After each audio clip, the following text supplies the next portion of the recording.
Salut à tous, nous voici sur la chaîne pour une nouvelle vidéo. Alors aujourd'hui je vais vous montrer la serre que j'ai installée au potager il y a peu. Donc pour vous faire un petit récap, la serre appartenait à mon grand-père, donc elle a 35 ans, le châssis a 35 ans.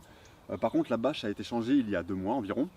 Donc c'était du matériel plus ou moins professionnel, donc je pense qu'on est reparti pour 35 belles années au potager, donc ça c'est cool.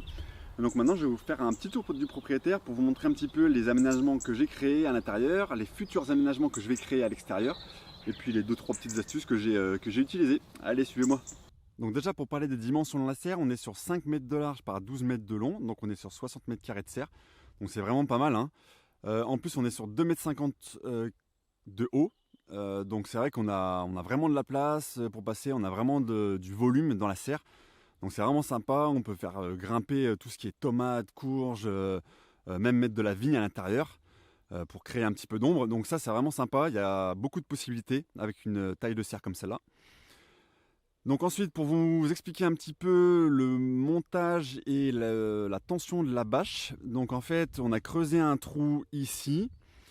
On a rentré la bâche à l'intérieur et du coup on a rebouché avec la terre qu'on avait creusée. Mais on s'est rendu compte en fait que la bâche n'était pas assez tendue. Donc en fait j'ai racheté 1 m3 de terre et donc j'ai remis un demi-mètre cube sur toute la longueur ici et un demi-mètre cube sur l'autre longueur. Voilà. Et donc ensuite pour les futurs aménagements extérieurs qu'on va réaliser, donc en fait je compte avoir en fait une petite mare temporaire, voilà, ici.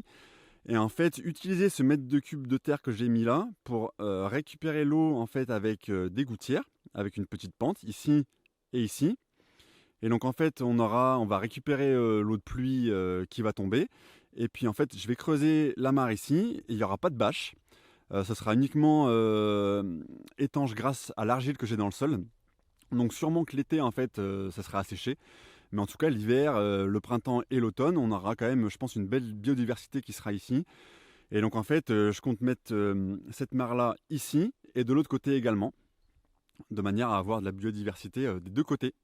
Et maintenant je vais vous montrer la petite astuce que j'ai réalisée sur la serre. Parce qu'en été, c'est vrai que la température peut monter vraiment très haut, à plus de 50 degrés. Et moi, c'est vraiment pas ce que je voulais, parce que vu l'été qu'on a eu l'année dernière, voilà, là les plants ils vont crever, c'est sûr. Et donc, vraiment, ce que je voulais, c'était abaisser la température en été et avoir un flux d'air de manière à pas avoir trop de maladies non plus. Donc en fait, ce que j'ai fait, c'est que j'ai réalisé tous ces panneaux démontables. Plutôt que de les fixer en dur et qu'ils ne soient pas démontables, bah, du coup, et qu'on ait que la porte en fait à ouvrir, moi je voulais absolument que tout le côté soit ouvrable. Donc en fait, j'ai tout mis sur des scratchs. Donc en gros, il faut ouvrir tout le côté complètement. Et que ce soit de ce côté-là ou de l'autre côté, c'est exactement pareil. On peut tout ouvrir, comme ça il y a un gros flux d'air. Et on va abaisser largement la température en dessous des 40 degrés. Et en plus, si je mets des voiles d'ombrage par le dessus, bah là on est tranquille. Et voilà l'intérieur de la serre.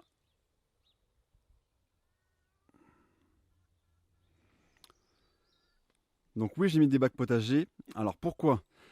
Tout simplement parce que déjà, je vais pas marcher sur mes planches de culture qui sont là, là et là, évidemment. Pourquoi? Parce qu'en fait, quand les vers de terre et toute la vie microbiologique du sol travaillent, en gros, ils aèrent le sol, ils mélangent le sol, etc. Et le fait de marcher dessus pour les récolter, mais du coup, on vient à tout retasser et donc casser tout leur travail. Donc moi, c'est pas ce que je voulais. Donc de cette manière-là, en fait, je vais marcher uniquement dans les passe-pieds qui sont là, et pas autre part. Voilà, donc déjà, ça, c'est la première chose. Deuxième chose, parce que j'ai une terre qui est relativement merdique sur mon terrain, donc du coup, ça me permet en fait de mettre à l'intérieur de mes bacs potagers un super mélange de terre végétale, de paille, de fumier de cheval, et je recouvrirai ça de copeaux de bois.